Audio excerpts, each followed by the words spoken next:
100 000 euros de salaire annuel en l'espace de 4 ans.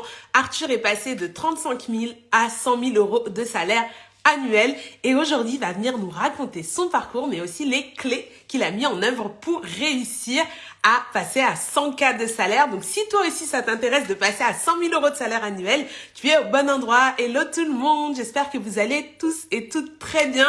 Le sujet du jour va vous intéresser. Si vous n'êtes pas encore à 100K annuel, Arthur va vous partager ses secrets. Je suis super heureuse de vous retrouver tous. J'espère que vous allez bien. Je vais envoyer la petite invitation. J'espère que vous avez pris de quoi noter parce que là, on va vous partager des secrets. Je sais même pas combien de salariés vraiment sont à 100 000 euros annuels, mais je pense qu'on doit être sur un pourcentage infime de la population. Donc, j'espère en tout cas que vous avez passé une bonne journée, que vous êtes en forme pour ce live. Et je suis impatiente de retrouver Arthur, qui vient d'arriver en plus, je le vois. Hello Arthur, tu peux m'envoyer l'invite pour rejoindre la vidéo. Lady Mimi qui dit « Je ne rêve pas, mais je regarde quand même. » Non, on ne rêve pas, on est dans la réalité même. J'espère que vous allez tous et toutes très très bien. Arthur, il faut que tu m'envoies l'invitation pour que je puisse t'accepter au live avec le plus et la caméra. Pour que je puisse t'ajouter au live. Ah, super.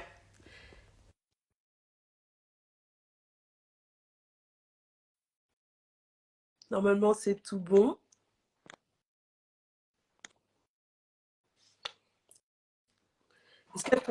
Hello Arthur, comment tu vas? Ah, ça va bien, ça marche. Ça va?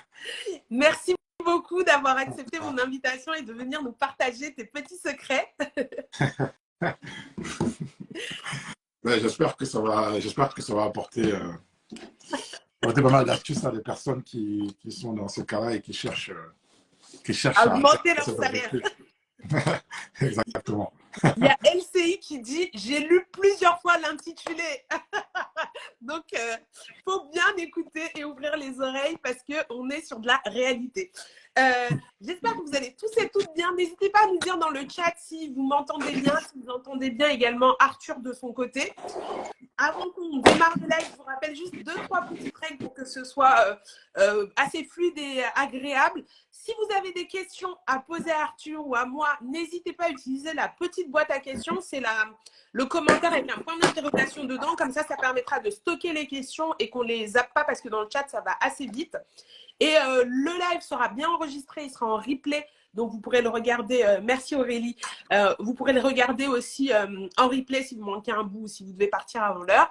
Et puis, sans plus attendre, on va rentrer dans le vif du sujet. Aujourd'hui, la thématique, eh bien, c'est Arthur qui vient nous parler de son parcours et comment il a fait pour, en l'espace de 4 ans, passer de 35 000 euros de salaire annuel à 100K de salaire annuel. Juste avec ses revenus salariés, on ne parle pas d'un side business ou quoi que ce soit, on parle de son travail de salarié. Et du coup, il va nous partager 3 clés qu'il a mis en œuvre pour pouvoir justement réussir à faire cela. Donc, merci beaucoup Arthur d'avoir accepté mon invitation. Et je vais te laisser te présenter pour nos auditeurs, faire ta petite présentation. Merci Awa pour l'invitation déjà. Je suis très honoré d'être là et j'espère vraiment que voilà, mon modeste parcours, comme je dis souvent, va permettre en fait de réveiller les chakras. Donc, j'aime bien dire ça. Donc, me présentant, je vais commencer par un constat que je fais avant de me présenter. C'est juste, effectivement, quand on dit 100K, j'ai l'impression qu'il y a des gens qui ne croient pas que c'est possible. Et j'ai déjà eu pas mal de personnes avec qui j'ai discuté qui ne croyaient pas. Alors que je pour l'avoir. Donc, débuter ma présentation, c'est déjà de dire que voilà, moi, je crois en fait à pas mal de choses. Et je crois que pas mal de choses sont possibles. Donc, déjà, partant de là, découle un peu tout mon parcours et peut-être toute ma vie, quoi. Donc, moi, brièvement, je vais dire, moi je suis né au Cameroun. Moi, je suis né au Cameroun, grandi au Cameroun et ensuite arrivé en France à l'âge de 18 ans, du coup, pour poursuivre mes études. Et après, j'ai fait la prépa, j'ai fait les grandes écoles d'ingénieurs. Et c'est pour ça que quand je suis sorti d'école, voilà, le principe de l'école faisait qu'on pouvait atteindre les 35 ans. Donc, quand je suis sorti de l'école, j'étais à 35 ans. Voilà. Ok, ça marche. Et ensuite, je me suis dit, j'ai besoin de beaucoup d'argent, en fait. Pourquoi? Parce que, parce que je voulais aider mes parents, très clairement. Et j'ai fait 1 an à Paris et j'ai compris que travailler à la Défense dans une tour, la Défense, là, à Nanterre, à Paris, dans une tour, c'était pas pour moi. Et en plus, tous les matins dans le RER A, je me rappelle, c'était horrible. C'est C'était chaud. horrible.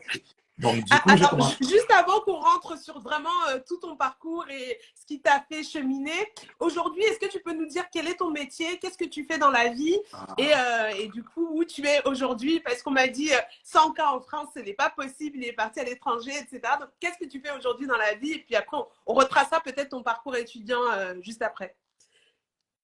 Ben, aujourd'hui, je suis consultant indépendant, en gros. D'accord. Donc, je suis un entrepreneur. Ma première activité, on va dire à 60%, c'est consultant indépendant, D'accord. où j'accompagne en fait les entreprises à mettre en place toute l'organisation, la structuration, les systèmes et aussi les gros projets pour qu'ils soient beaucoup plus performants et qu'ils améliorent leurs résultats. Euh, D'accord. Ça, c'est ce que je fais. Et à côté de ça, du coup, comme je dis, je suis un entrepreneur, j'ai créé une structure que moi j'appelle du développement de professionnel, j'appelle. Et en fait, c'est pour aider les salariés à pouvoir atteindre le prochain niveau à chaque fois. C'est-à-dire, et donc là, ça passe par des accompagnements que l'on fait pour des personnes avec des accompagnements assez ciblés, que l'on fait pour des personnes avec une approche assez différenciante, on va dire. Oui, il y a Inès qui dit il n'est donc pas salarié, il n'est plus salarié, mais tout son parcours jusqu'au 100K était un parcours de salarié. Et du coup, aujourd'hui, c'est sur cette expertise que tu t'appuies pour accompagner les salariés aujourd'hui. Mais effectivement, les 100K, il les a touchés en tant que salarié. Et c'est tout ce parcours qu'on va vous raconter aujourd'hui. Donc, du coup, tu arrives du Cameroun, tu as 18 ans, tu commences donc tes études. Et à la fin de tes études, donc tu as fait quoi comme études? École d'ingénieur. Mais en fait, je pense que j'ai entendu dans les petits commentaires, effectivement, le fait de c'est pas possible en France, il faut aller à l'étranger. Moi, je suis parti à l'étranger. Puis je suis revenu en France et j'ai eu 100 ans en France. Donc, mais Donc c'est pour maintenant, dire. le coup à toutes ces croyances limitantes. Voilà, et je connais des gens qui ont 100 ans en France. Donc, Oui, c'est pour dire que, effectivement, en fonction des métiers, on peut viser les 100 cas. Et c'est de ça qu'on va parler, en fait. C'est une des clés dont on va parler. ça C'est juste marche. pour tout de suite poser les bases. Mais en fait, du coup, moi, j'ai fait école d'ingénieur et donc je suis sorti d'école d'ingénieur. J'ai fait 1 an à Paris. Et ensuite, j'ai mis en place ma stratégie parce que je voulais gagner beaucoup plus, mais surtout parce que je voulais aussi voyager. Oui. Donc, du coup, j'ai réussi. Effectivement, moi, je suis parti à Donc l'étranger. à ce moment-là, tu es à 35 000 euros annuels à peu près après ta sortie d'école, ton Ouais, premier boulot. ouais, ouais. C'est Ouais, ça, ok. 35 000 euros annuels à ma sortie d'école. Et du coup, je me pose la question de savoir comment est-ce que je peux faire pour voyager et pour gagner beaucoup plus. Donc, du coup, D'accord. je suis parti à l'étranger. Donc, j'ai mis en place certaines stratégies dont on va parler plus tard pour Bien pouvoir sûr. décrocher mon poste à l'étranger. Parce que je n'étais pas forcément un profil typique pour le poste. D'accord. Et pareil, arrivé à l'étranger, je n'étais pas à 100K tout de suite. Donc, Oui. et arrivé à l'étranger, là, c'est là que j'ai commencé à comprendre, discuter avec les anglo-saxons, qu'ils ont quand même des approches assez différentes. Le salarié a une attitude, une posture différente qui fait que il est capable de pouvoir savoir se positionner et trouver les bons angles pour justement avoir des carrières assez ascendantes. D'accord. Et donc, c'est là que j'ai appris certaines choses, que j'ai débloqué certaines croyances. Et à partir de là, du coup, 2 ans après, je suis monté à 100K. Ok. Donc, Dans ouais. mon parcours. Donc c'était très rapide quand même parce que du coup ça faisait à peine 3 4 ans que tu avais commencé à travailler et que tu es passé de 35 à 100K en fait. Oui, tout à fait. Il y a, on va en parler. Oui, Il y a des méthodes, il y a surtout des approches, une stratégie, un positionnement pour pouvoir atteindre certains niveaux de salaire. Effectivement, ça ne se fait pas partout et ça ne se fait pas du tout comme ça si on n'y met pas une certaine intentionnalité, c'est sûr. ça marche. Ok, Super. Et du coup, donc t'en as un peu parlé, mais en fait, toi, ton déclic, c'était limite dès que tu es arrivé dans le monde du travail, tu as commencé un peu le métro, boulot, dodo, le poste à la défense, qui est un peu quand même le dream job de beaucoup de personnes où je vais dans les grandes tours, j'ai métro, boulot, dodo, j'ai un salaire 35K, c'est pas non plus un salaire bas hein, pour quelqu'un qui démarre dans la vie active.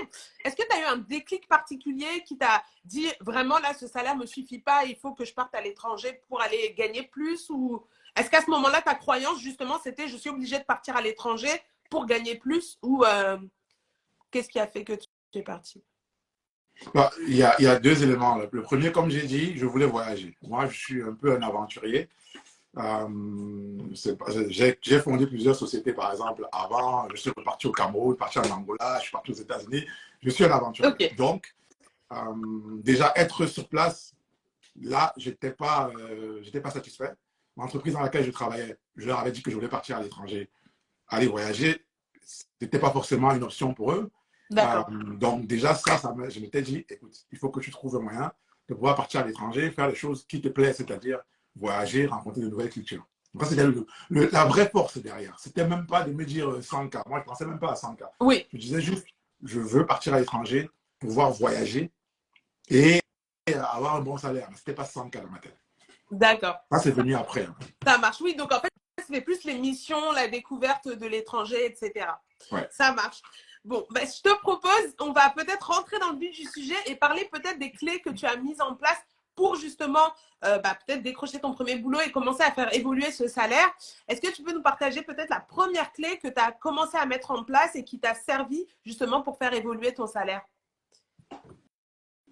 Bah, la première clé, je peux vous raconter une anecdote. Hein. Moi, sorti d'école d'ingénieur, c'était quand même une bonne école. Je vais pas, Oui. on va le dire comme ça. Bah, moi, j'ai commencé à chercher. J'ai cherché un peu de travail. Avant la sortie, j'étais en stage et j'avais vraiment pas de réponse. Hein. C'était compliqué en fait. Par rapport De décrocher le premier au boulot, premier ça a été boulot, compliqué. ouais. Bon, je dis compliqué parce que en fait, j'ai commencé bien en amont parce Oui, qu'effectivement, j'avais planifié, mais 2, 3, 4 mois, quand je vois tous mes camarades autour qui trouvent leur boulot et que moi je trouve pas, je commence à me poser des bien questions. sûr. Voilà.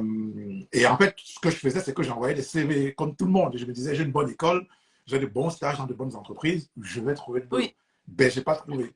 Et la première clé, c'est là un premier déclic qui s'est fait, c'est que, en fait, j'ai trouvé le boulot par du réseau. Donc, j'ai commencé à appeler des personnes qui étaient dans différentes entreprises ok. et en leur disant, voilà, voilà un peu ce qui se passe, voilà un peu ce que je cherche.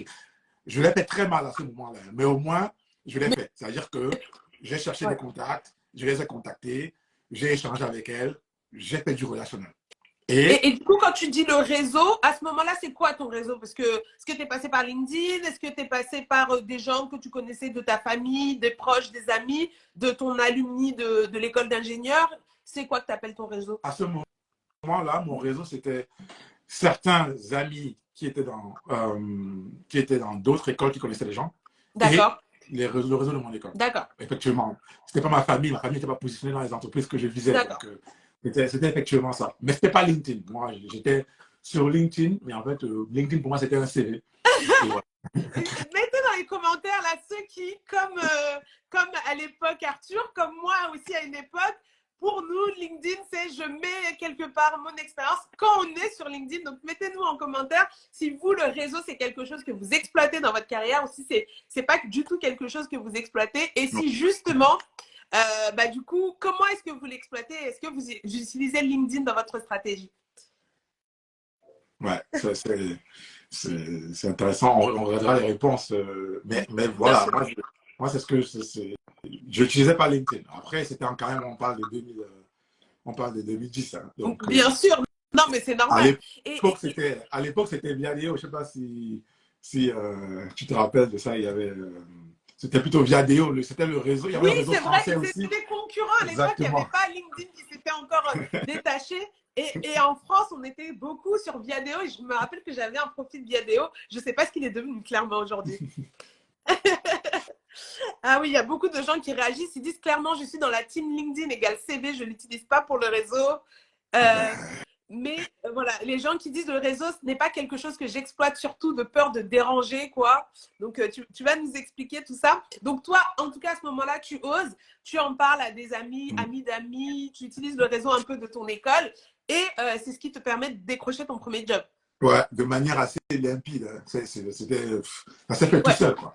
Envoyer le VS, CV. les 2-3 mois de candidature où tu Exactement. avais candidaté et tu n'avais eu aucun retour positif au final. Exactement. Donc, ça, c'est la première clé. Là, c'est un déclic parce que je me dis, moi, on m'a appris en école d'ingénieur que de toute façon, tu sors de telle école, tu fais telles études, allez, bam, tout va se faire et tu vas avoir une carrière fulgurante. Et là, tu te rends compte qu'en fait, il y a des choses qu'on ne t'a pas dit. Personne ne m'a parlé du réseau quand j'étais en école. Ouais. Personne ne m'a parlé de comment faire du réseau. Là, j'ai eu de la chance, je pense, parce que je l'ai mal fait, mais au moins, je l'ai fait. Oui.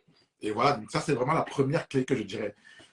Et ça, c'est même, pour moi, aujourd'hui, dans l'accompagnement que je fais, juste pour dire, Oui. c'est vraiment la base de l'accompagnement. D'accord. C'est-à-dire que ma promesse, c'est décrocher votre carrière sans envoyer un seul CV. OK. En fait, c'est dire quoi? C'est que c'est du relationnel.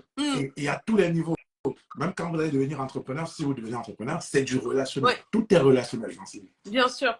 Et de toute façon, il y a une statistique que j'ai entendue, alors je ne sais pas d'où elle sort, mais ils expliquent qu'en fait, les offres d'emploi qu'on voit, c'est 20% en fait, des opportunités de poste à pourvoir et que donc 80% ne généreront jamais d'offres d'emploi. Donc, c'est que par le bouche à oreille, le réseau, que justement, ces opportunités sont… C'est ce qu'on appelle le marché caché. Si vous n'avez jamais entendu le terme, ouais, si, allez chercher.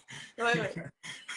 Effectivement. Donc, en tout cas, pour avoir les meilleures opportunités, selon toi, une des clés pour ça. Et est-ce que du coup, cette clé, elle est associée aussi au montant de salaire? C'est aussi les opportunités les plus rémunératrices aussi? Ou est-ce que pour toi, c'est vraiment juste le côté, déjà, j'accède à certains endroits auxquels je n'aurais pas accédé?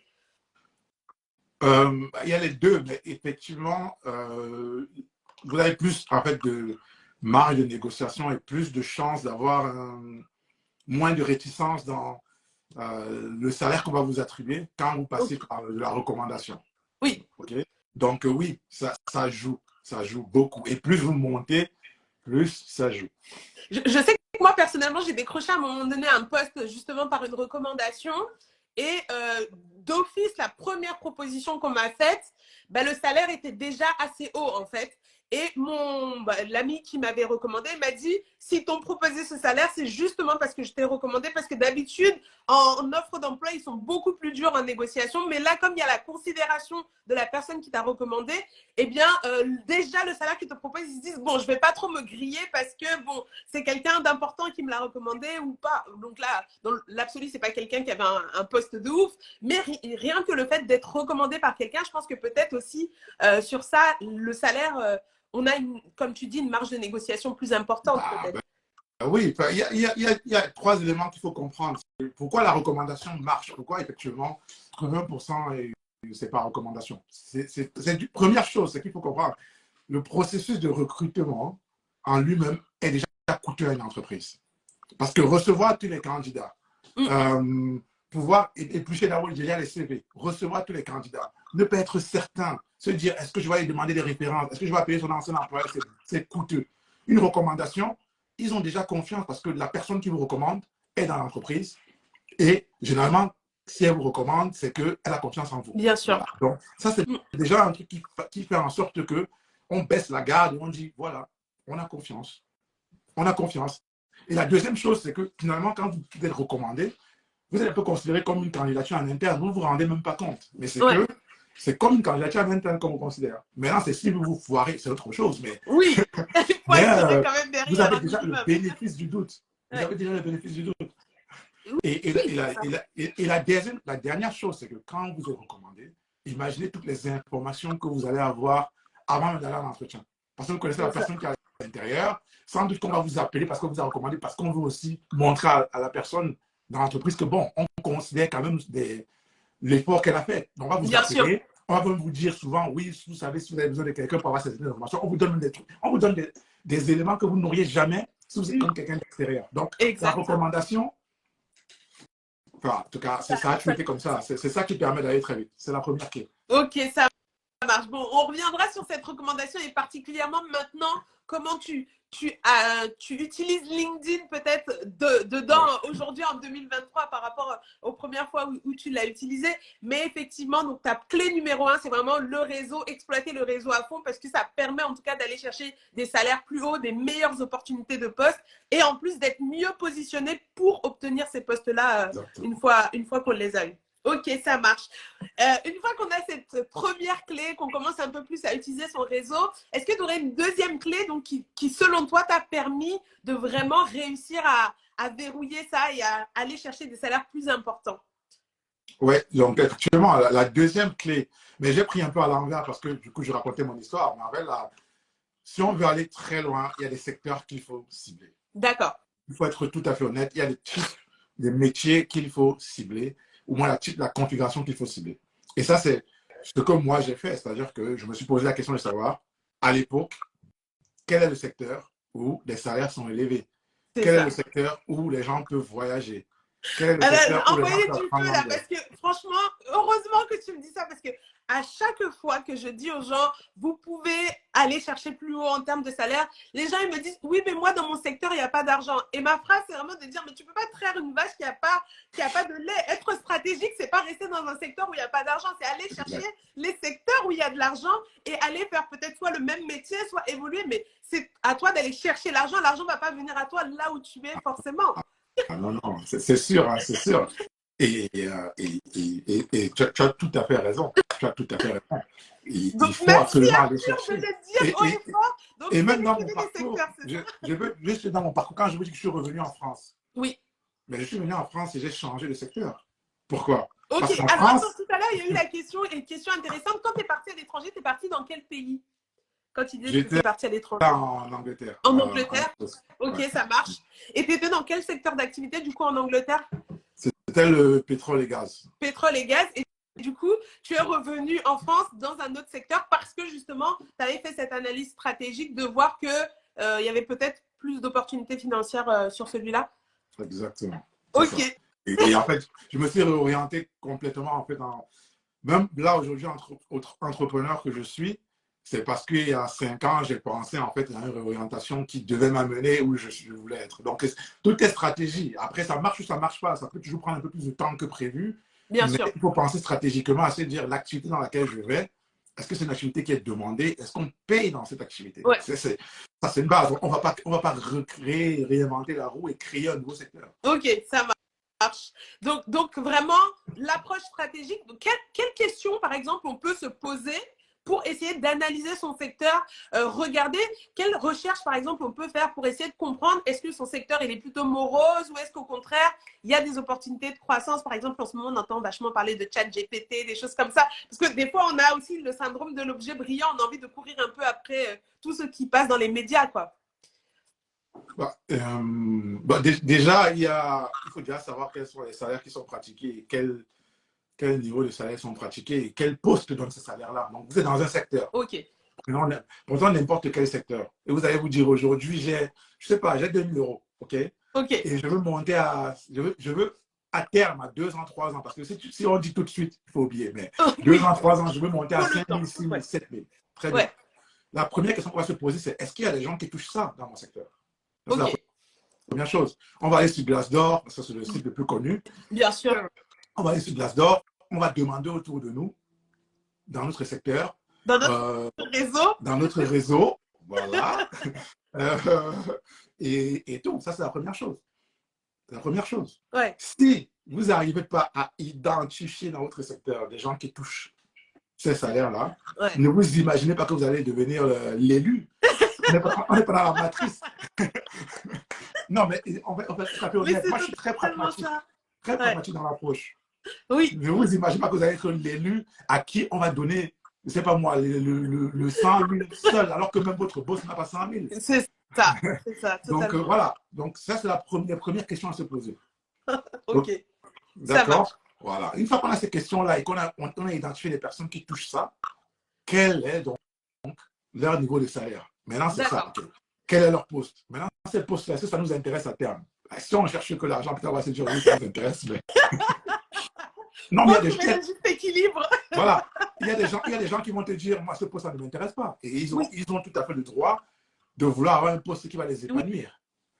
Voilà. totalement. Donc, Totalement. mais au moins, on a ça, et on sait que dans le secteur, voilà. Si dans le secteur, du coup, il y a ça, et on met maintenant en place la deuxième étape. On va parler de ça plus tard. Ouais. S'il n'y a pas ça, s'il n'y a pas du tout ça, bah, il faut commencer à se poser la question de dans quel secteur on peut aller chercher. Et là, on commence Google. Après, il y a des connaissances. Le réseau, en discutant avec le réseau, en demandant, il vous donne des informations.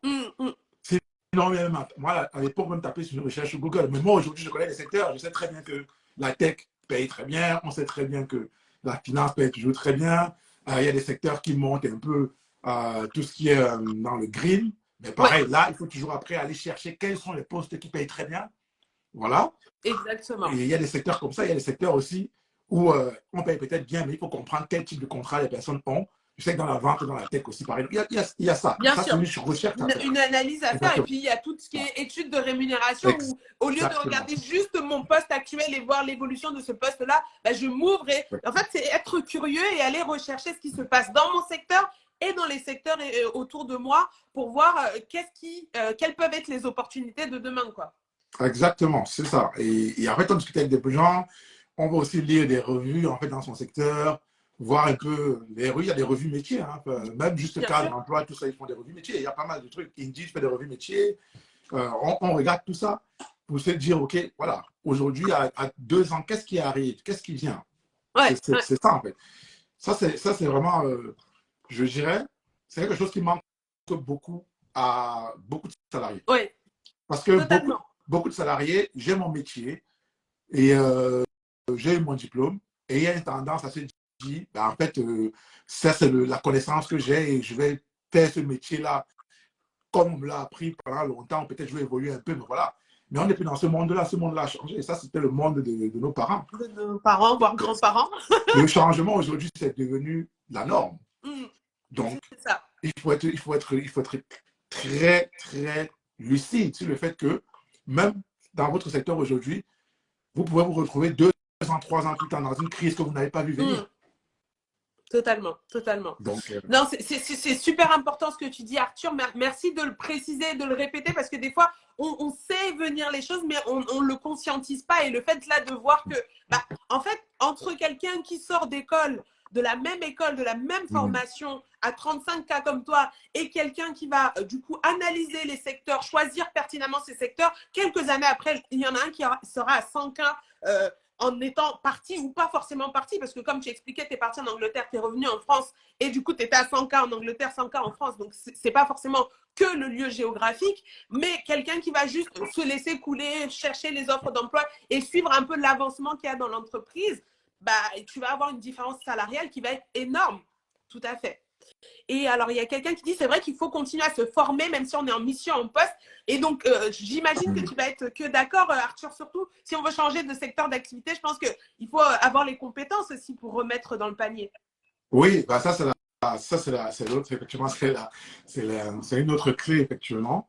Il faut avoir les compétences. Mais plus que les compétences, plus que la formation, il faut savoir faire valoir, montrer que les compétences que l'on a, en tout cas, il faut savoir se vendre. Ok. Point barre. Je vais dire Bah, ça. On va dire on va arriver clairement. du coup, à la troisième clé du coup que tu voulais nous partager. Du coup, je te laisse l'énoncer et puis on va voir dans quelle mesure. Donc en fait, peut-être la deuxième clé, c'était cette approche stratégique, analyser les secteurs et choisir les bons secteurs d'activité et pas justement se laisser porter par le mouvement sans réflexion stratégique sur sa carrière. Dites-nous en commentaire si vous arrivez à avoir cette réflexion stratégique, si c'est naturel pour vous ou si c'est quelque chose sur lequel vous êtes encore en train de vous former, d'apprendre. Est-ce que du coup, dans tes coachings, dans tes accompagnements, parce que je ne sais pas sous quelle forme là aujourd'hui, parce que tu dis que tu as une branche en fait de ton activité où maintenant tu accompagnes les salariés pour justement aller chercher les 100 cas. Est-ce qu'il y a un format ou quelque chose qui accompagne les salariés justement à faire cette analyse stratégique de leur secteur, etc. Ah oui, ça fait partie d'un de nos piliers, en fait, qui est vraiment d'analyser le secteur, même d'analyser l'entreprise, de pouvoir analyser les différentes forces d'influence, c'est comme ça qu'on les appelle, dans le secteur ou dans l'entreprise, pour justement savoir comment se positionner après. C'est-à-dire qu'il faut le faire, c'est une donnée d'entrée pour pouvoir faire en fait la stratégie. De se dire à 2 ans, 3 ans, je peux être là, voilà un peu les opportunités qu'il y a. Ça marche. Il y a des abonnés qui disent non, j'y pensais pas, mais je vais m'y pencher là. Donc, tu as créé des vocations. Merci Arthur. Là, bientôt demain. En tout cas, si vous touchez les 100K, là, faut revenir nous le dire. Faut revenir nous le dire parce qu'on veut savoir. On veut savoir que ce live a été votre déclic. Et donc, Solène qui nous dit, je travaille encore sur ce point. J'ai déjà fait une certaine réorientation métier. Bah, écoute, en tout cas, tu es en bonne voie. On te souhaite beaucoup de réussite dans ta réorientation. Et continue à suivre le live parce que du coup, maintenant, on va parler de la troisième clé, Arthur. Est-ce que tu peux nous dire, justement, et tu as commencé un peu à spoiler sur ce sujet, je crois.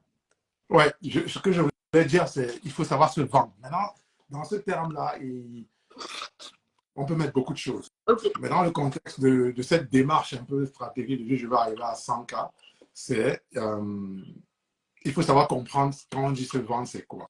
Se vendre, c'est être capable d'identifier les enjeux du secteur et mettre en face notre capacité à apporter des solutions. C'est pour ça que je ne parle pas forcément de formation. Ça peut être un moyen d'y arriver. Mais moi, je parle, vous n'avez pas forcément besoin de vous former pour pouvoir montrer à une personne avec qui vous avez commencé à créer des liens, montrer à une personne que vous êtes capable d'apporter des solutions. C'est ça la différence. Ouais, ouais. Non, mais en plus, je trouve ça très pertinent ce que tu es en train de dire parce qu'il y a des personnes qui, dans un poste, justement, vont limite travailler, toujours travailler. Mais quand il y a une promotion, la promotion va leur passer sous le nez parce qu'on va prendre quelqu'un soit de l'extérieur, alors qu'on sait que ça coûte cher d'aller recruter en extérieur, alors que potentiellement, et c'est vraiment ce talent dont tu parles de savoir, ok, bien bosser, ça, on t'a formé, tu sais bosser et tout, mais savoir aussi valoriser son travail pour que on puisse, ou les gens qui décident, ou les gens qui peuvent te faire avancer dans ta carrière, etc., puissent te sélectionner et te mettre au poste que tu convoites, en fait. C'est exactement ça. Et c'est pour ça que je parle de vendre vraiment, parce que j'utilise le terme vendre, parce qu'effectivement, il y a des gens qui ont des pensées limitantes en se disant vendre, c'est forcément se faire un peu le vendeur de voiture. Mais, oui. mais moi, je pense, quand je dis vendre, c'est vraiment, vous avez des compétences, ok? Vous voulez qu'on les valorise. Si vous venez me voir, vous venez me voir et vous dites j'ai ce stylo-là. C'est le meilleur stylo du monde. mais moi aujourd'hui, je n'ai pas besoin de stylo pour écrire. Ce dont j'ai besoin, c'est ma gourde. Même si vous avez le meilleur stylo du monde, je ne vais pas l'acheter. Non. On est d'accord. C'est clair. C'est clair. Voilà. C'est la même chose. Ça veut dire que vous allez venir voir, ça, déjà vous assurer, est-ce qu'il y a besoin du stylo que moi j'ai? OK? Et venir nous vendre ce stylo-là. Ou ensuite, c'est de dire, cette personne-là a besoin du stylo. Moi, j'ai ma gourde. Comment je fais pour convaincre cette personne que cette gourde-là peut aussi faire le travail du stylo? Ouais. C'est ça, en fait. C'est ça, vendre. Et c'est ça vraiment vendre. Hein. C'est apporter une solution à un enjeu, à un problème qu'on a pu détecter et apporter ces solutions-là pour qu'on se dise, vous êtes la bonne personne. Top. Mais maintenant, derrière, il y a plein de choses qu'on met en place. On peut faire une formation s'il y a besoin. Bien sûr. On ne commence pas à faire une formation quand on ne sait pas pourquoi on fait la formation. Mais merci beaucoup, franchement, Arthur. C'est génial ce que tu dis. Surtout j'ai vu passer un commentaire qui m'a un peu fait ouvrir les yeux où il y a May qui dit « J'aurais dû le connaître, donc en parlant de toi, avant d'avoir mes bébés. Pour y parvenir, il va falloir bosser comme pas possible jusqu'à pas d'heure. » Et là, tu es exactement en train de nous dire le contraire. Bosser, c'est bien, mais c'est pas en bossant toujours plus que tu obtiens. C'est si en face de l'enjeu ou en face du besoin, tu mets pas la solution, ça sert à rien. Ça sert à rien. Voilà. Et j'adore ça parce que tu mets en avant d'être stratégique plus que de donner des efforts sans stratégie. Et c'est vrai que c'est ça qui est frustrant et que les abonnés me remontent souvent. C'est que des fois, ils bossent, ils se donnent à fond et à la fin, ils vont avoir peut-être l'entretien annuel avec leur boss et ils n'obtiennent pas le résultat de leur effort. Et je pense qu'il n'y a rien de plus frustrant que ça. Et je pense que cette clé, elle est primordiale. Est-ce que tu as des tips, des conseils pour justement apprendre à faire, je vais essayer de te chaparder des vraies clés, des astuces pour nos abonnés. Est-ce que tu as des clés, des astuces pour comment on fait pour se vendre? Par exemple, moi, je bosse super bien. Je vois qu'il y a une opportunité de poste un peu au-dessus qui me permet peut-être de faire un bond de 5-10K dans la boîte où je suis et où je me plais bien. Comment est-ce que je présente un peu mon profil? Parce que c'est vrai que les chefs, quand tu es arrivé par exemple en tant que junior, ils ont l'image du junior pour leur sortir de la tête que c'est bon, maintenant j'ai les épaules pour être manager ou pour être à un autre poste, c'est pas facile. Est-ce que tu as des tips? Ça, oh là là, ça c'est encore une autre, c'est encore une autre live, ça, juste sur ça. C'est ouf. Mais bon, non, effectivement, dans tous les cas, comme je disais, et ça revient toujours au même, même si vous êtes en interne, une personne, on ne va pas vous promouvoir si on pense que vous n'avez pas les épaules. Et comment on va savoir si vous n'avez pas les épaules? La première chose, c'est que vous avez pu vous mettre en avant. OK? Maintenant, c'est la bonne manière de se mettre en avant. On n'attend pas l'entretien final pour venir dire je veux avoir ce poste-là. Ça ne marche pas comme ça, en fait. Ok. C'est pour ça que c'est tout le temps, en fait, ça se fait avant, ça se fait à plusieurs points. Il faut déjà montrer à ces personnes-là qu'on est capable de comprendre les enjeux de ce job. Je reviens toujours aux enjeux. Bien sûr. Il faut comprendre que toute personne qui est en face de vous, elle a ses propres problèmes et ses propres enjeux. Et donc, quand vous discutez avec cette personne-là, elle, dans sa tête, en fait, sa façon de discuter, tout son prisme de vocabulaire, son prisme de langage est tourné vers... En fait, il y a toujours ce filtre-là qui sont ses enjeux. Donc, bien sûr, bien sûr. Si vous parlez avec une personne et vous lui faites comprendre que vous comprenez ses enjeux, vous avez déjà fait la moitié du boulot. Parce qu'en fait, ça crée de la confiance. Donc, c'est ultra puissant ce que tu dis. Donc, junior, senior, tout ça, peu importe. Il y a des juniors qui, en entreprise, sont considérés mieux que les seniors. Pourquoi? Parce qu'ils ont, avec leur N+2, N+3, N+4, les échanges qu'ils ont eus, le N+2 se dit, il comprend. Il comprend.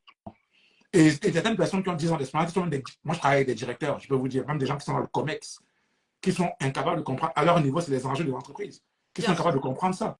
Mais ils sont dans le COMEX. Donc vous imaginez que eux, tout le monde dans le COMEX sait très bien que cette personne-là ne comprenne pas. Donc, il faut trouver le CEO, on va pas les prendre. Oui, bien sûr, tout à fait. C'est la même chose. Donc, le junior, que ce soit junior ou pas, c'est comprendre les enjeux.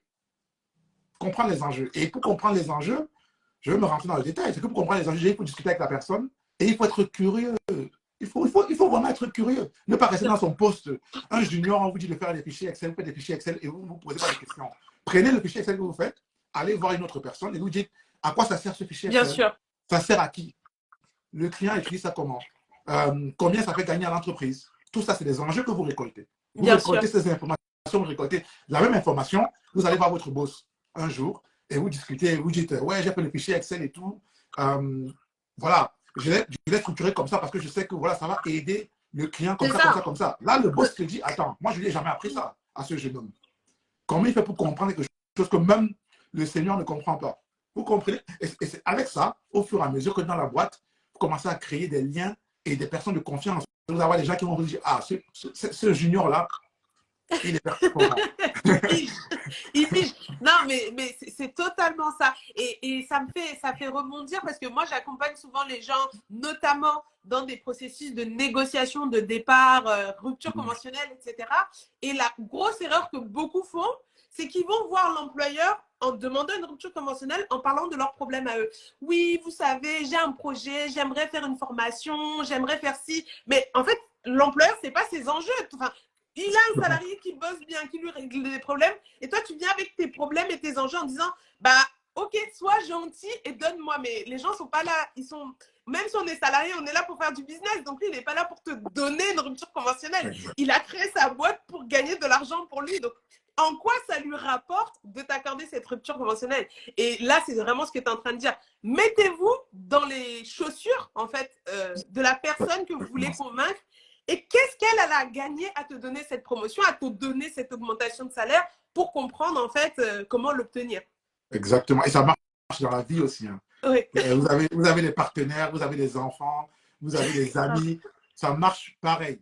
Ça, c'est pas ce qu'on nous apprend là, c'est une règle de base dans le relationnel. C'est pour ça que je dis tout est basé dans le relationnel.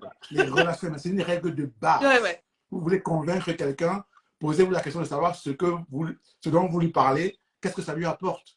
Une fois que vous lui montrez ce que ça lui apporte, il vous suit tout de suite. Il n'y a aucun frein du tout. Oui. Il y a Arlette qui demande est-ce que le live sera dispo pour qu'on puisse se revoir. Oui, si Instagram me le permet, ce replay va rester parce que je pense que ça va emmener beaucoup de gens bien sur la route des 100K. Merci beaucoup, Arthur. Et il y a Lionel qui dit en fait, c'est un processus. Il faut les compétences et savoir se vendre aux bonnes personnes.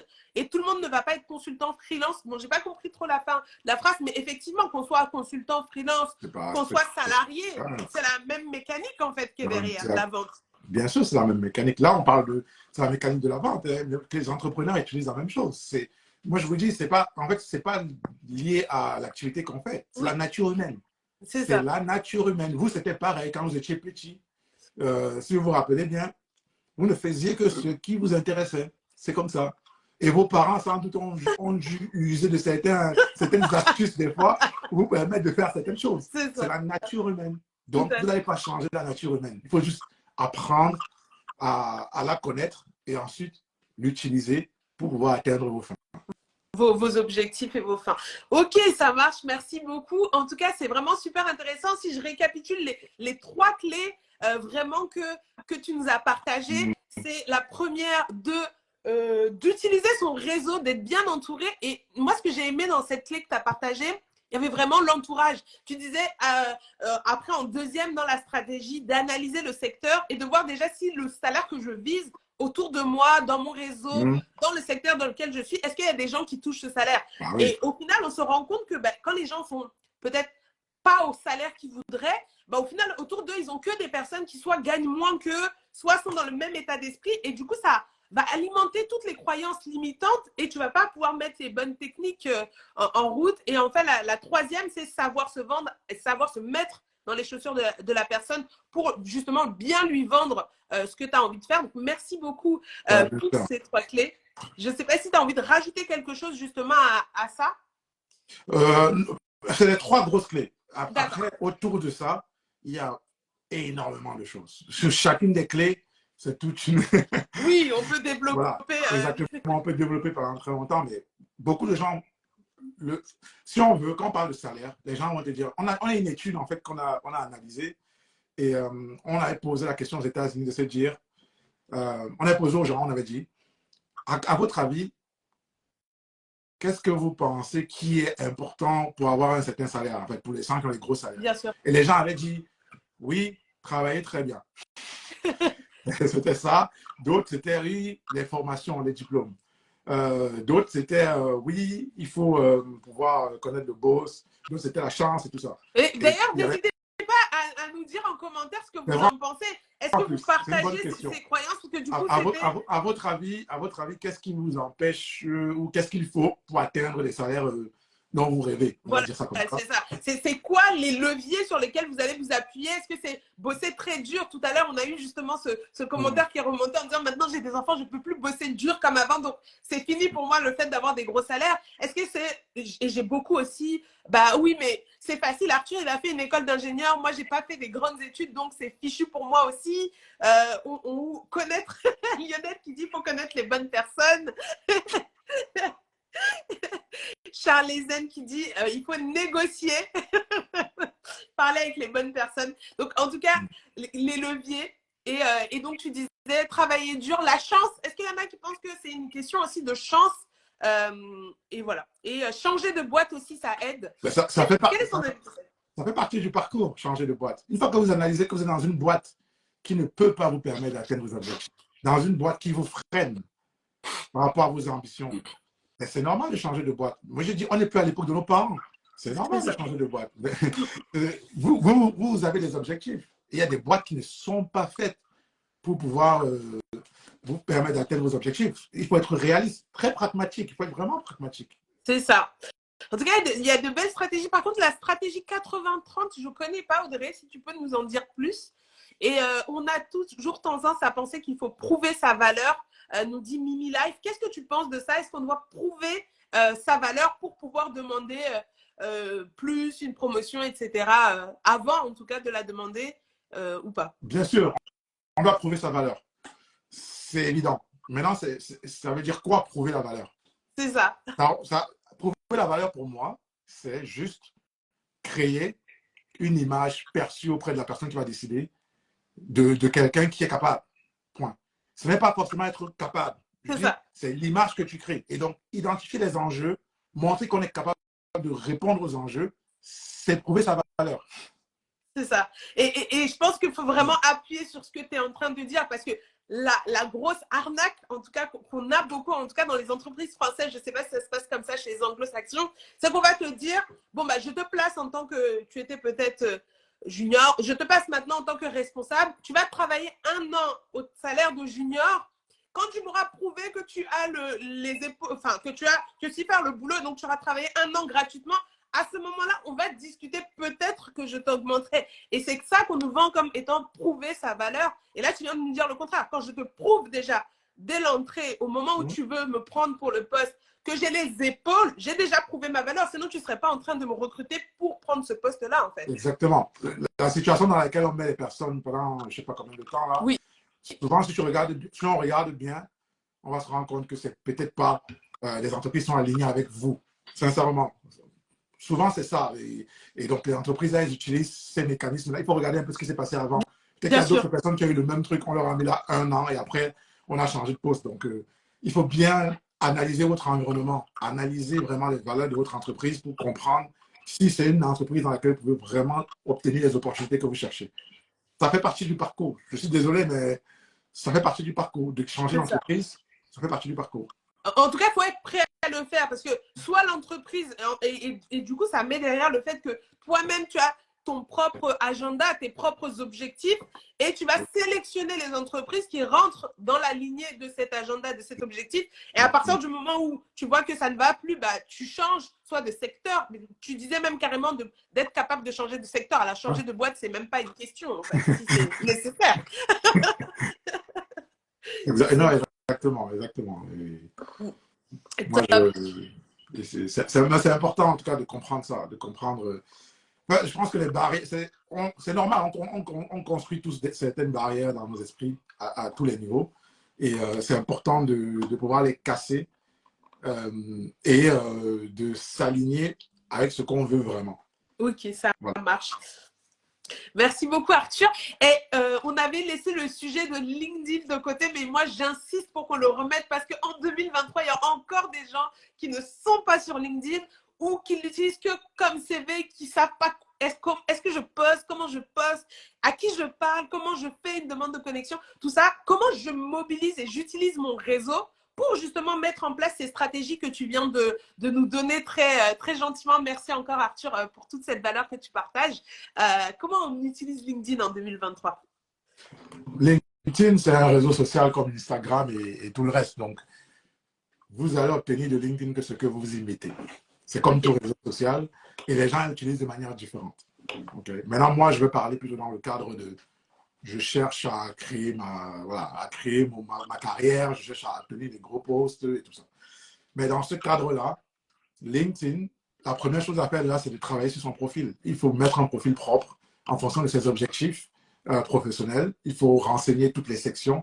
C'est c'est un peu de travail, mais il faut le faire parce que c'est important. Si quelqu'un vient sur votre profil, que vous avez contacté, il vient sur votre profil et le profil n'est pas vraiment attrayant pour lui ou elle va partir. C'est normal.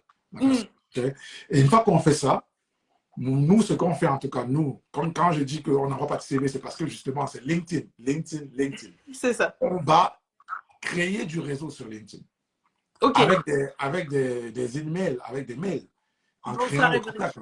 Voilà. Ouais. Et on rentre en contact avec les gens. Donc, c'est pour ça que j'accompagne un peu les gens sur leur mindset. Parce que les gens ont tendance à se dire, ah, je vais déranger. Oui, on l'a eu dans le chat tout à l'heure.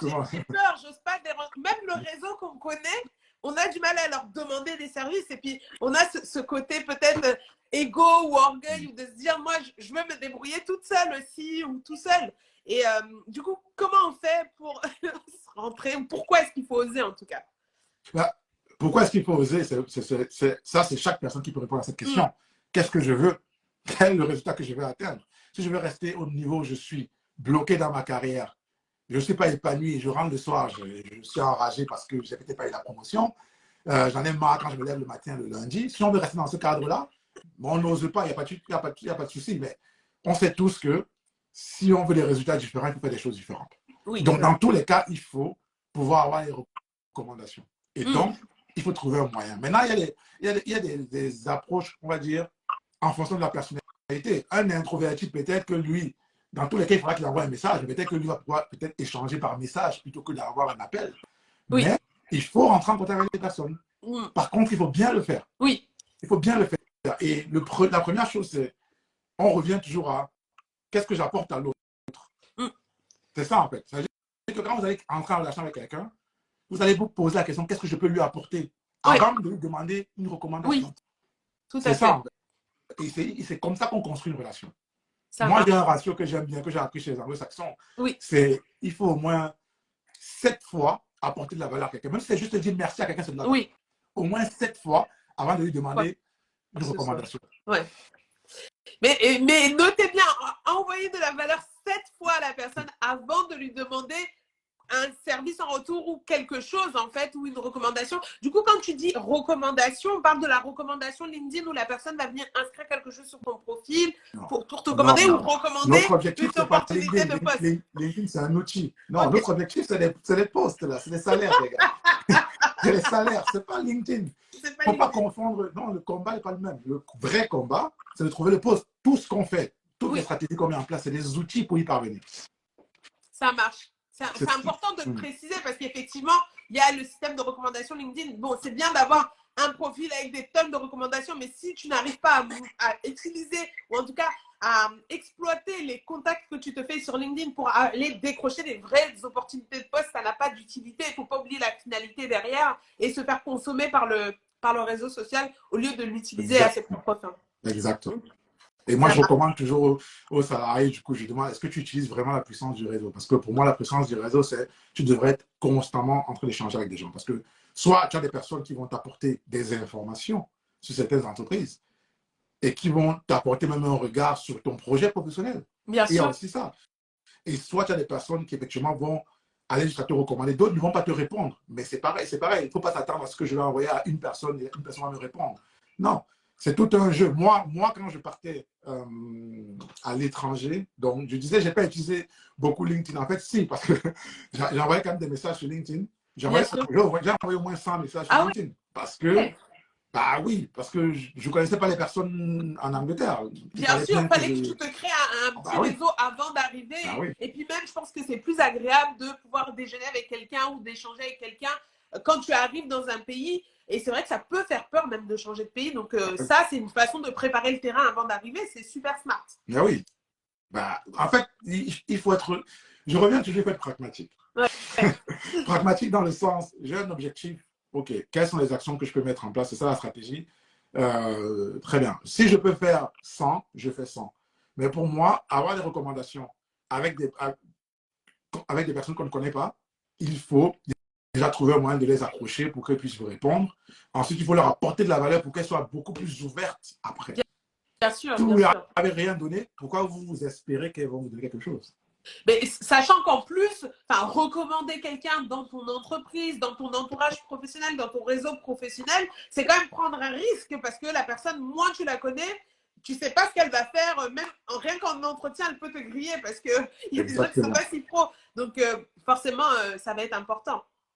C'est ça, exactement. C'est exactement. C'est comme ça vraiment que LinkedIn est utilisé.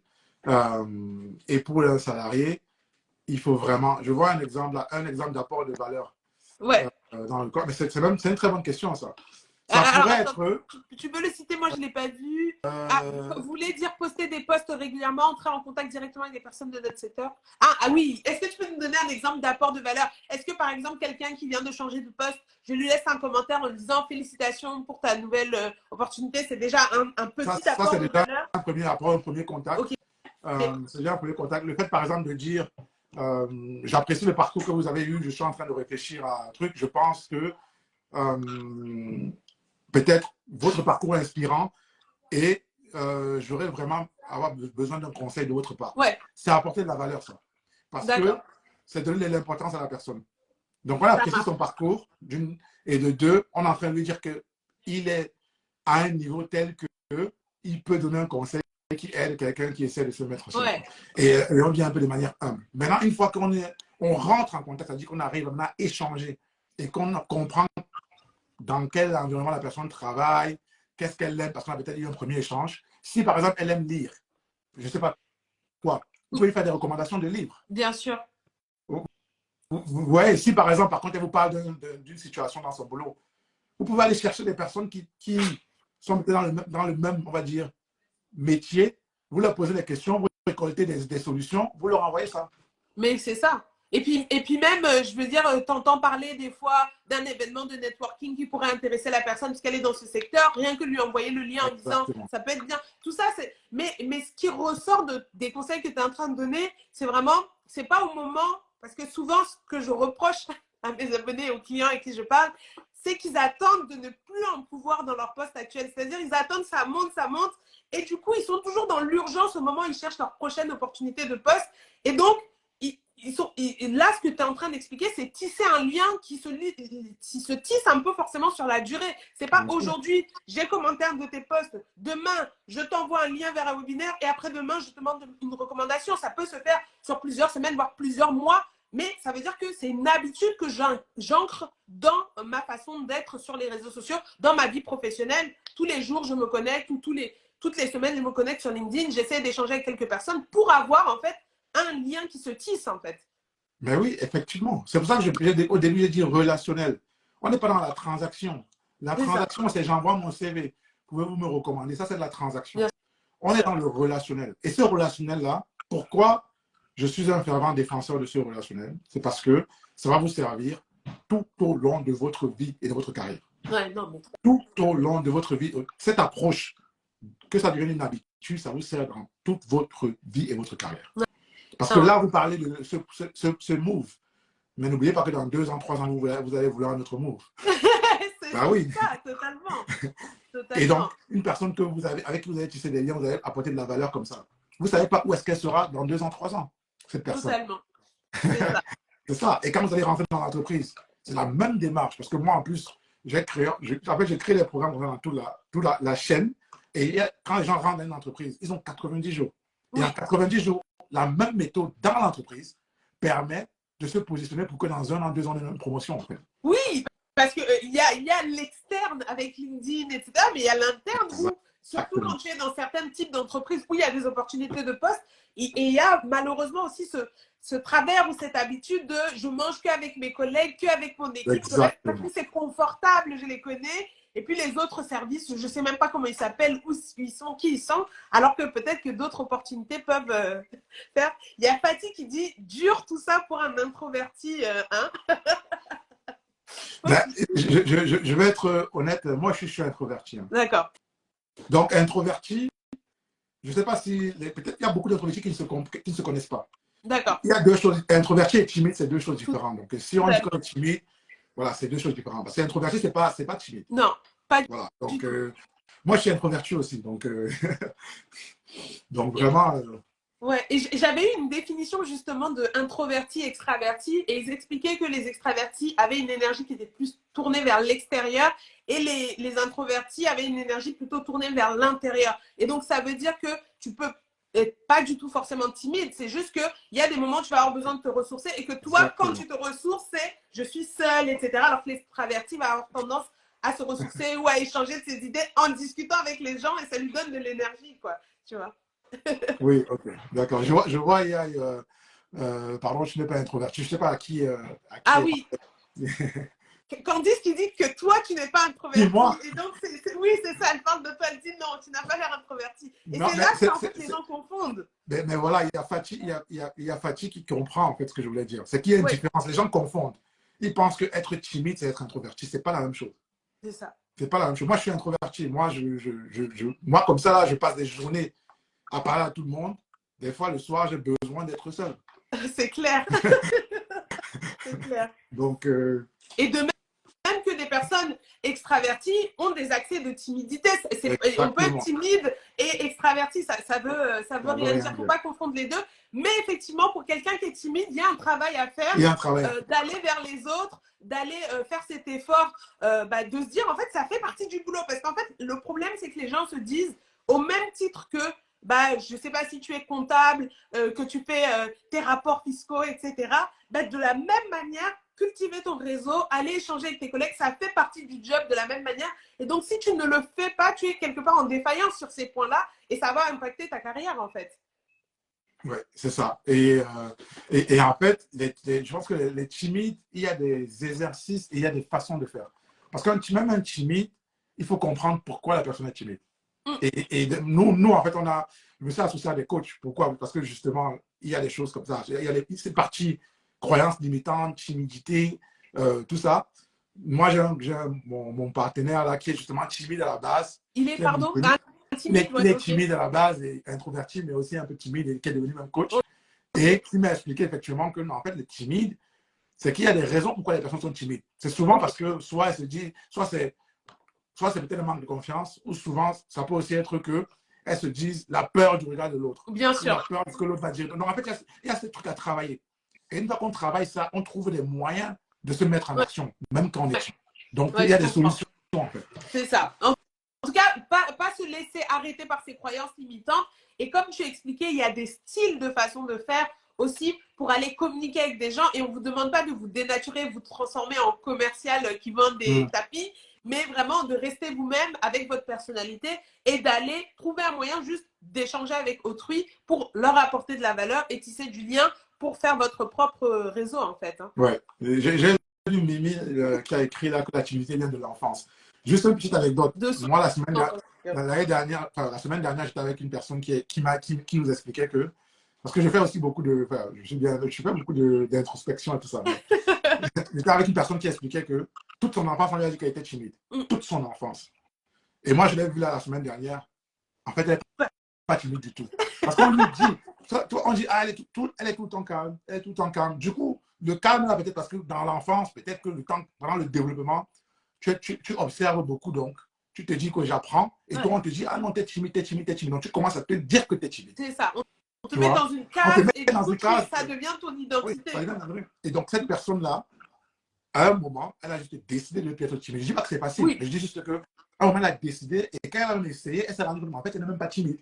En fait, elle s'est rendue compte que non, c'est pas vrai. Ouais, c'est pas vrai, en fait. Donc, il y a beaucoup de choses, beaucoup d'éléments comme ça là, dans notre psyche, comme on dit, qui font qu'on se retrouve dans des situations et on rentre dans des cases, on se donne certaines identités que l'on n'a même pas. Ouais.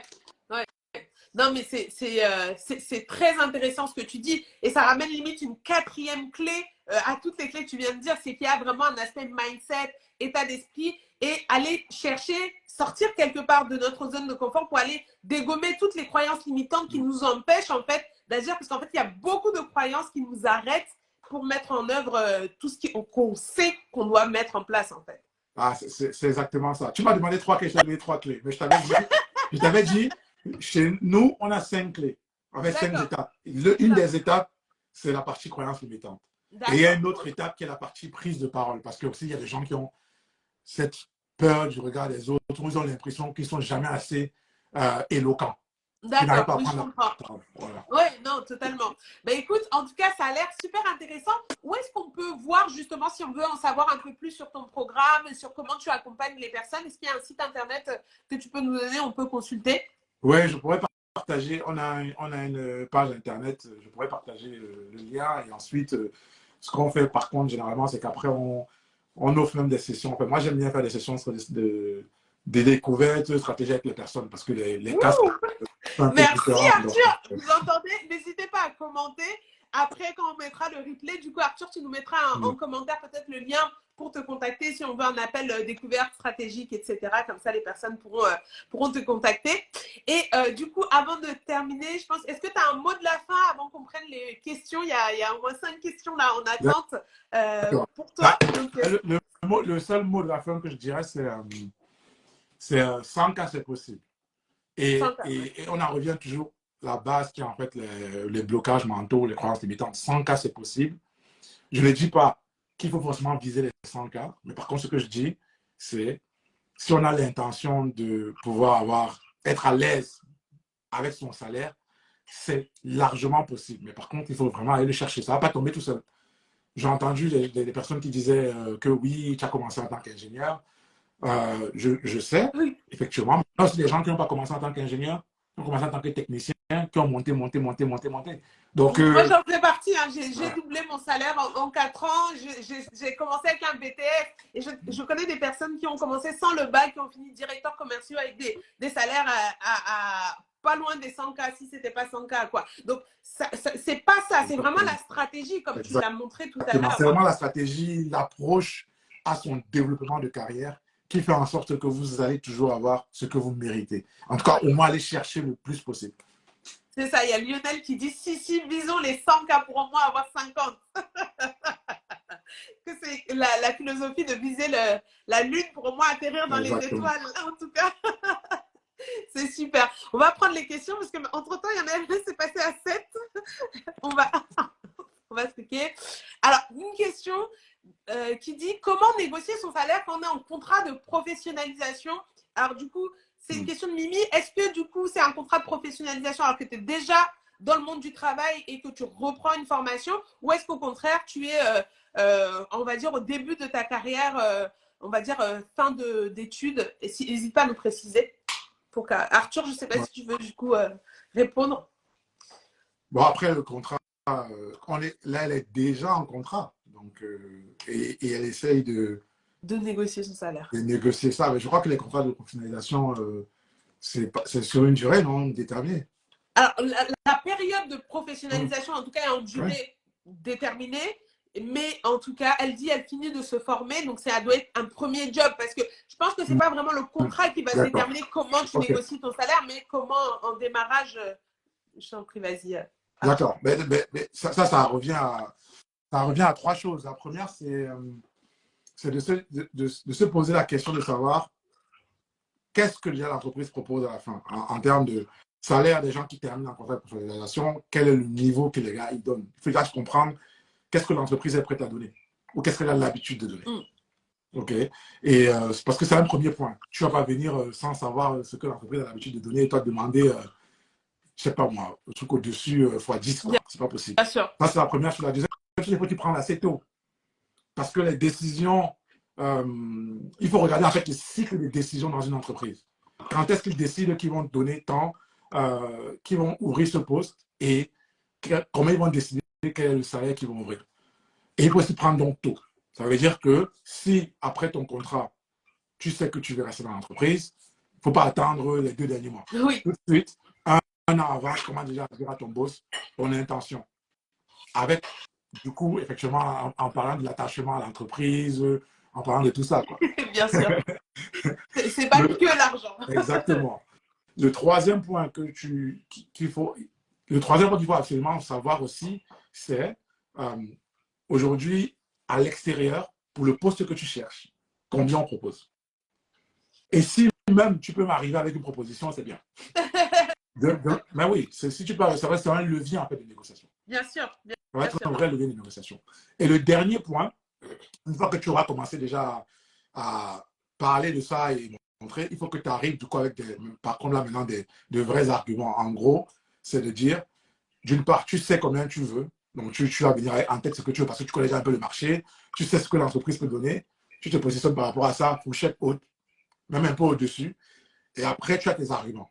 Et tes arguments doivent être tournés vers qu'est-ce que mes compétences ont apporté à l'entreprise ou qu'est-ce que j'apporte à l'entreprise. Ce n'est pas de moi je veux. Non, c'est pas ça. C'est ça, on le disait tout à l'heure. Voilà. Au final, ça reste les mêmes clés que tu mets en œuvre. Ben, moi, je dis c'est la vie. C'est ça, c'est ce que tu nous as dit tout à l'heure. C'est les clés de la vie. Donc, si je résume, il y a vraiment 4 éléments. Le premier, il faut comprendre c'est quoi le budget de l'entreprise. Combien en fait, il propose déjà, il faut que tu aies ça en tête clairement. La deuxième chose, c'est que tu te dises, il faut que je commence tôt. Parce que, en fonction des cycles de décision, peut-être que les budgets sont votés, on dit, OK, pour telle personne, on va donner tant. Donc, il faut qu'en amont, tu aies déjà parlé de ça à ton boss, dis que tu veux discuter, que tu veux forcément postuler à cette offre-là. Et voilà, quoi. Troisième, c'est avoir un levier externe. Si tu peux. Parce que c'est important dans la négociation. Top. Et le dernier, être très clair. C'est quoi ta cible et qu'est-ce que tu apportes à l'entreprise pour pouvoir soutenir le fait que tu vas demander peut-être un peu au-dessus de ce qu'ils ont l'habitude de demander. Mais en fait, il faut que tu justifies. Et on ne justifie pas en disant je veux plus d'argent. On justifie en disant j'apporte tant, j'ai apporté tant, voilà ce que je vais faire au poste, toujours en termes de quel est le bénéfice que je vais apporter. Ça marche. On a une nouvelle question de peut-on négocier une augmentation salariale chaque année ou est-ce qu'il y a un temps d'attente entre les différentes augmentations? C'est une question ça varie tellement en fonction des entreprises. Ça varie tellement en fonction des entreprises. Je sais qu'il y a des entreprises même qui augmentent tous les ans. Moi, j'en connais. Mais peut-être pas beaucoup. Chaque année, c'est peut-être un peu en fonction de l'entreprise. C'est-à-dire que moi, c'est quand même rare de voir des gens qui négocient une vraie augmentation tous les ans. C'est compliqué. Et puis, Autant même ça faire. dépend de tellement de paramètres, Exactement, j'imagine, de ta valeur par marché, combien est-ce que tu es payé actuellement, qu'est-ce que tu vises, quelles sont les compétences et la valeur que tu as apportée au cours de l'année. Donc, il n'y a pas de réponse fixe mathématique et d'algorithme à appliquer, malheureusement. Oui, c'est ça. C'est un peu, c'est une question un peu, c'est pas simple à répondre comme ça de manière truc. Ça dépend vraiment de toi. Aujourd'hui, c'est quoi l'environnement? Qu'est-ce que tu fais dans l'entreprise? Quel est le contexte de l'entreprise? Il y a tellement de choses. Il y a tellement de paramètres qui rentrent en compte. Ça marche. Alors, quel était ton poste de salarié quand tu as atteint les 100K? Quand j'ai atteint les 100K, ouais. oui, non, il n'y a pas de souci. Quand j'étais les 100K, j'étais manager dans le oil and gas, dans tout ce qui est opération. D'accord, ça marche. Ok, alors il y a une question. Je suis consultante. Comment atteindre le secteur du pétrole? LOL. Je ne sais pas si tu as une astuce pour aller dans ce secteur-là. Est-ce que c'est le bon secteur? Je ne sais pas si ça recommande. Je ne pense pas que ce soit recommandé aujourd'hui, mais ils ont de bons salaires, mais c'est un peu un secteur qui est en déclin. Qui est un peu en déclin. Donc, maintenant, pour aller dans le secteur du pétrole, c'est très simple. Tu fais la liste des entreprises qui sont dans le pétrole et tu appliques la stratégie dont on a parlé. Merci beaucoup, Arthur. Alors, une autre question. Du coup, tu es passé de quel secteur à quel secteur? Comme tu disais que tu étais dans le pétrole, et tu es passé de quel secteur quand tu es revenu ensuite en France? J'étais chez Amazon, donc c'est un peu ok. Tout ce qui est logistique, supply chain, ouais, c'est ça, e-commerce, c'est ça. Et après, je suis passé dans le conseil parce qu'en fait, Amazon, j'ai pas trop aimé, mais. D'accord. Ça marche. Alors, tu as des super questions. Quels sont les secteurs où il y a de l'argent? En fait, ils veulent que tu fasses le travail à leur place, en fait, tu vois. Bon, il y a le secteur, comme il y a la tech qui est bien connue quand même pour bien payer. Sachant que quand on parle aussi des secteurs, il faut se rendre compte que dans l'entreprise et dans une entreprise, une activité économique, il y a deux postes majeurs qui donnent le plus d'argent. C'est celui qui vend, en gros, ok, ou c'est celui qui, comme on dit, construit. Pour dire quoi? Produit, en fait, construit le produit. Donc, en fait, il faut se dire que si tu es dans une fonction support, où en fait tu fais du. Non, mais c'est vrai. Tu as totalement raison, je suis complètement d'accord. En tout cas, ça va être plus dur de convaincre le patron de mettre de l'argent. Parce que nous, par exemple, moi, je suis en paye et on est souvent que la dernière roue du carrosse. Parce qu'en fait, ta mission, ton travail au quotidien, c'est juste empêcher l'entreprise de perdre de l'argent. Mais même si tu fais ton travail au meilleur, tu ne lui rapporteras jamais de sous, quoi. Tu l'évites juste d'en perdre. Et les gens, mathématiquement, n'ont pas envie d'investir pour pas perdre d'argent, quoi. Alors que le commercial, il arrive, ouais, j'ai fait tant, il y a 1 million qui tombe, il y a 10 millions qui tombent, toi, j'ai évité 30% de majoration de l'URSSAF, ils s'en foutent. Exact. Exactement. Parce que, et en plus, c'est plus facile, c'est plus simple c'est plus facile de démontrer la valeur que tu apportes à l'entreprise en commerce. Et maintenant, il y a aussi quand même, par contre, le produit. Quand je dis produit, ça peut être dans la tech, c'est les produits comme par exemple, là, on utilise Instagram. Oui. Ceux qui travaillent sur Instagram, attends, le produit, s'il tombe là, Instagram est mort. C'est ça, exactement. Donc, il y a ça. Mais il y a aussi, ça peut aussi être tout ce qui est opération. Moi, je suis dans les opérations, par exemple, c'est quoi? C'est l'opération qui délivre le produit au client. Donc, si quelque chose tombe là. C'est foutu. C'est ça. C'est la force ouvrière, là, la force de travail brut. Et ceux qui vendent de la promesse. Exactement. Voilà. Le reste, bon, on fait marcher la machine, mais on a l'impression qu'on peut survivre sans nous. Donc, c'est plus compliqué.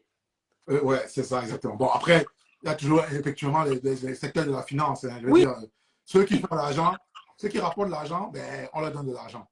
C'est ça. Totalement. Et puis après, en fait, ça dépend. Et je pense que c'est intéressant, comme tu le disais tout à l'heure, comment tu valorises ton travail. Parce que même si tu es, par exemple, comptable, fiscaliste, etc., on voit bien que ceux qui arrivent à faire des meilleures optimisations fiscales sont extrêmement bien payés. Parce qu'ok, il faut économiser de l'argent, mais on voit l'argent qu'ils font économiser. Donc, même si tu es sur des fonctions support, apprends à montrer comment ton travail apporte de la valeur à l'entreprise. Et on en revient à ta stratégie de montrer. Bon, un fiscaliste, je ne considère pas comme une fonction support. Mais... et pourtant au final, ça reste une fonction support parce que tu payes des impôts et ce n'est pas une fonction de production ni de vente. Non, c'est vrai.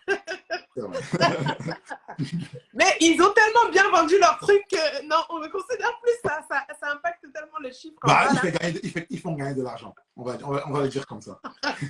Quand tu fais gagner beaucoup d'argent, c'est normal quand on te donne une partie de l'argent. Ils évitent d'en payer à l'État en vrai. Hein. C'est faire gagner de l'argent. Hein. C'est ça, exactement. Donc, bien le valoriser. Merci beaucoup en tout cas, Arthur. Le live sera-t-il disponible en replay? Oui. Les questions. C'est 100K en euros ou en livres sterling? Okay. La précision est d'importance. Non, c'était 100K en livres. Ouais, voilà. Donc encore mieux. Bravo. Ok, je crois qu'on a fait le tour. Ouais, je pense qu'on a fait le tour des questions. Très bien. Super.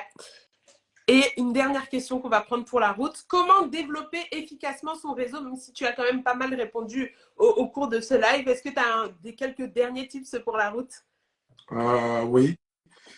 Et comme d'habitude, je suis très pragmatique et très systématique. En fait, il faut déjà que ce soit un objectif. Ça, c'est la première chose. L'objectif doit être, est-ce que tu veux développer ton réseau? Oui ou non? Si oui, c'est qu'est-ce que tu veux développer comme réseau? En termes de, je veux le réseau dans tel secteur, quel type de personnes tu veux avoir dans ton réseau. OK. Et ensuite, maintenant, c'est mettre en place une approche. Ce que moi, je conseille, c'est, si par exemple, là, tu n'es pas dans le rush, c'est bien, c'est de te dire combien de personnes je veux contacter et toucher par semaine. OK? Et tu te fais un fichier avec les noms des personnes que tu veux atteindre, leur poste, l'entreprise, pourquoi tu veux les atteindre donc, par rapport à tes objectifs. OK? Et ensuite, tu vas chercher un à un. Donc, tu te fais peut-être tu vas envoyer un email par semaine ou 2 emails par semaine à ton rythme en fonction de ce que tu peux faire. Et tu fais ça comme ça. Tu sais que de toute façon, ce n'est pas 100% qui vont te répondre. C'est pour ça que je dis qu'il faut vraiment, au fur et à mesure, tu continues à alimenter ta liste, alimenter ta liste. Et en fait, tu fais ça. Et au bout de quelques mois, tu vas te rendre compte que, en fait, j'ai discuté avec 3-4. Wow. Ouais. Donc, il faut que tu l'intègres dans tes habitudes si tu veux le faire de manière un peu régulière pour que dans 2-3 ans, tu puisses bénéficier des effets cumulés de tes efforts. Ouais. Je ne sais pas si ça répond à la question. Pour moi, elle répond totalement. Là, tu lui as donné même une méthodologie clé en main. Donc, c'est génial. Vraiment, un live full valeur. Je pense que vraiment, si là, on n'a pas d'ici quelques années, quelques personnes qui reviennent nous dire j'ai atteint les 100K grâce au live où Arthur est passé, ça ne me surprendrait pas, sincèrement. En tout cas, mille merci Arthur pour toute la valeur que tu nous as partagée. J'ai trouvé ça extrêmement intéressant, très pertinent. Et j'imagine aussi que les personnes qui ont pu y assister ont adoré. D'ailleurs, il y a eu plein de likes, de love, de 100%. Et il y a eu pas mal de déclics aussi qu'on a vu dans le chat. Donc, mille merci pour ta présence. Je ne sais pas si tu veux rajouter quelque chose pour terminer. Mais... Juste merci de m'avoir invité. Sincèrement, moi, ça me fait plaisir. De toute façon, les stratégies, c'est important. Il y a des gens qui tout seuls vont être capables de pouvoir aller chercher, aller trouver, avoir le déclic et tout ça. Après, s'il y a d'autres personnes qui, elles, ont besoin vraiment d'accompagnement avec vraiment de vrais objectifs, voilà, moi, je suis disponible, sachant que moi, quand on travaille avec moi, on travaille. Donc, ne venez pas chez moi si vous pensez qu'en 2 jours, ça va se faire comme ça. Non. On met les choses en place, on systématise et pour que vraiment les résultats viennent. Quoi. On ne fait pas juste les choses comme ça. C'est clair. C'est clair. Bah, en tout cas, mille merci Arthur. Là, il y a vraiment beaucoup de messages. Il y a Lionel qui dit qu'il viendra nous le dire. On t'attend, Lionel, avec tes 100K. Et donc, Mimi aussi qui dit que c'est toute une histoire de stratégie. Et beaucoup de personnes qui disent qu'ils ont beaucoup apprécié le live. Merci Audrey, merci Fatih, merci à tout le monde qui a assisté à ce live. C'était vraiment super riche. Il sera en replay pour que vous puissiez rattraper les parties que vous avez manquées. Et à très bientôt tout le monde. Ciao. Merci, au revoir. Merci Salut Arthur, à bientôt.